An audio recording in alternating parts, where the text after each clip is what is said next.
சின்னதாக ஒரு ஷாப்பிங் ஒன்று பார்க்கலாமாங்க, பட்ஜெட் ஃப்ரெண்ட்லியாக.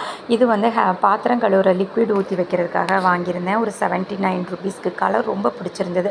அப்புறம் ஒரு பவுல் ஒன்று சின்னதாக ஒன்று வாங்கியிருந்தேன், ஏதாவது போட்டு வைக்கிறதுக்காக. இது 99 ருபீஸ்க்கு இருந்தது. 2 கிளாஸ் கண்டெய்னர் வாங்கியிருந்தேன், 59 ருபீஸ் நினைக்கிறேன். இது 2 வாங்கியிருந்தேன். ரொம்ப அகலமாக நல்லாவே இருந்ததுங்க வந்து பார்க்குறதுக்கு. அப்புறம் வந்து ஒரு சர்விங் பவுல் மாதிரி லீஃப் மாடலில் ரொம்ப நல்லா இருந்துச்சு, எனக்கு ரொம்ப பிடிச்சிருந்ததுன்ட்டு அதையும் ஒன்று வாங்கிட்டேன். 99 ருபீஸ் இது வந்து.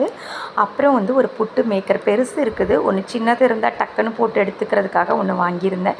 ஒரு ஆளுக்குன்னா இது போதும் இல்லையா, தாராளமாக, அதுக்காக இது ஒன்று வாங்கியிருந்தேன். அதுக்கப்புறம் பார்த்திங்கன்னா ஒரு வாட்டர் பாட்டில், இது பிளாஸ்டிக்கில் தான் இருந்தது, 79 ருபீஸ், 1.5 லிட்டர், ரொம்ப நல்லா இருந்தது பார்க்குறதுக்கு. இது ஒன்று வாங்கியிருந்தேன் எனக்கு தேவைன்ட்டு. அப்புறம் ஒரு ஹாட் பேக், இது மட்டும்தாங்க 300 ருபீஸ். மீதி எல்லாமே ரேட்டு வந்து ரீசனபிளாக தான் இருந்தது. அதுக்கப்புறம் வழக்கமாக நம்ம வாங்குகிற ஒரு சின்ன டப்பா ஒன்றும் வாங்கியாச்சு.